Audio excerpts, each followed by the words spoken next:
Nagkakisalamat sa imong gihatod karon nga taho, kafuersang Jehel de Trago. Aga karon mga higala, mo padayon kita karon sa atong tulumanon. Aga tingog Subuanon. Antak na magkaigsunan alas 9:25 na mga higala ning kagabiyon. Og ako na si Jason Monteclar makigduyog kaninyo hangtod karon sa alas 10:30 aning takna mga higala. Na karon mga kaigsunan mubalik ta. Nahain mga higala sa ako nang gikaingon ninyo kaganina.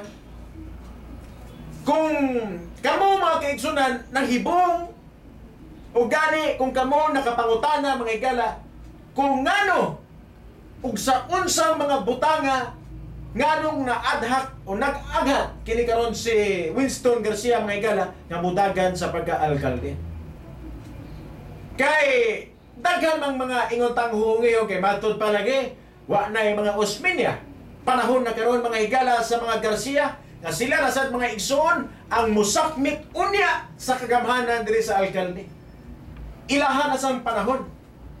Pero sa akong tan-aw mga higala lahi.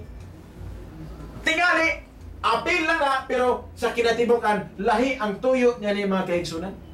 Kaya nga naman. Kaysa ako nagkikaingon ninyo mga higala nga sunod tuig magpalansang ko sa krus mga higala kung dili ang mga taga-oposisyon unya ang maghari sa kagamhanan niya sa Malacañang.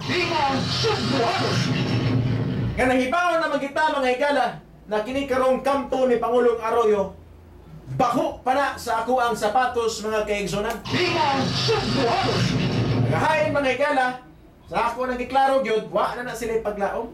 Now, kaya kung sunod tuig mga kaigsunan ang oposisyon namoy naglingkod diha sa Malacañang.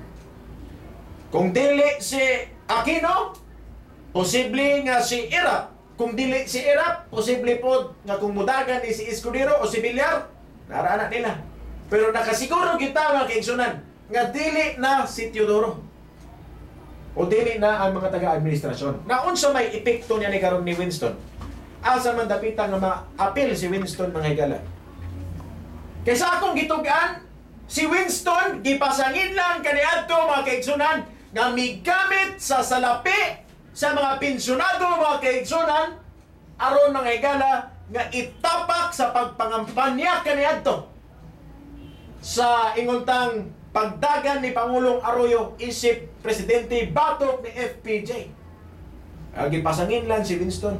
O gani, doon na yung mga huhungihong nga giughan na karon ang GSIS mauna mga higala nga kung inyong namatikdan nga ang GSIS mga higala kanunay sila delay nga muhatag sa ilahang obligasyon dito sa ilahang mga pensyonado sa ilahang mga pensioner mga kaigsunan kaya nga naman they tend to take advantage of gaining a time mga kaigsunan no? Naa sila advantage mga higala nga makalugway o malugwayan nila makadayot o makidiyot mga higala ang panahon nga hain ilang langan-langanon mga kaigsunan ang pagbuhi og kwarta, ang paghatag og kwarta, ang pagtuman sa ilang obligasyon dito mga higala sa mga pensyonado kaya nga naman wa naman sila kwarta and it would take time for them to be able to replenish a decreasing amount of funds mga higala.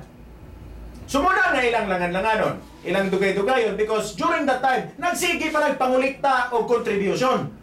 Kaya kung doon na pa na sila kwarta mga higala, kung nahitabo pa nga dili tinuod o bakak-baka ning mga pumasangil nga gigamit ni Winston mga higala ang kwartas mga pensyonado, then wala problema. Automatic na doon na din ay automatic disbursal sa pondo mga higala paingon dito sa mga nanagbayad nga mga contributor.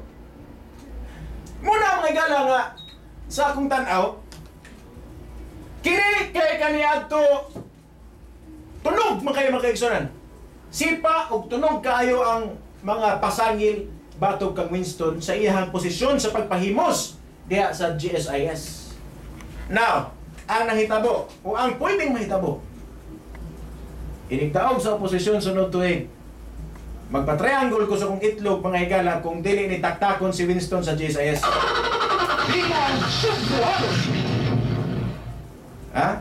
Kini si GSIS President o Manager mga higala, General Manager nga si Winston Garcia nagpanaganan ni mga higala and then in order to save face aron malikayan ang hilabihang pagpakauwaw mga kaigsunan. Then mintra sayo pa. Iyahan ng luwatan o iyahan ng ligkason mga higala ang iyang posisyon diya karon sa GSIS ingon man mga kaigsunan nga maluwas siya sa takong kauwaw nga unya moabot ang panahon nga maghari ng oposisyon. Pasig patid-patidan siya mga higala pagawson paingon dito sa gawa sa GSIS.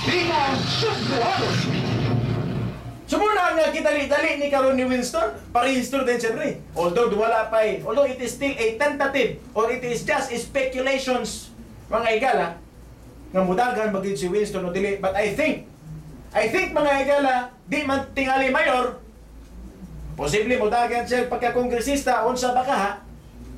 But for sure mga higala, mawagtang gila sa GSIS, di man na siya musugod nga wagtangon siya pinagis pagtaktak. Wagtangon na siya pinagis siya pag-resign. So muna mga higala atong teorya. Muna mga higala atong tanaw, nga nung si Winston Garcia nagdali-dali sa iyang inguntang tuyo nga magparehistro gayon diri karon sa ato ang sa ato ang dakbayan. So muna mga kaigsunan nga, kini karong duha mga higala kay sa Prikas bahin, matod pasad mga higala ni, and by the way, sa di pa ta malimot mga kaigsunan, no sa di pa ta malimot mga higala, doon naman ko'y kuhan di ay, no doon na di ay pamahayag o gisalikwoy mga higala. Ni Vice Mayor Mike Rama ang sugyot ni kanhi Senador Sani Osmeña. Nga mo-withdraw na lang kuno siya o dili mo dayon sa pagdagan sa pagkamayor o alkalde diri karon sa dakbayan sa Subo. Ug muabi na lang sa kampo sa senador aron sigurado gyud kuno nga lupigon si General Manager sa GSIS nga si Winston Garcia.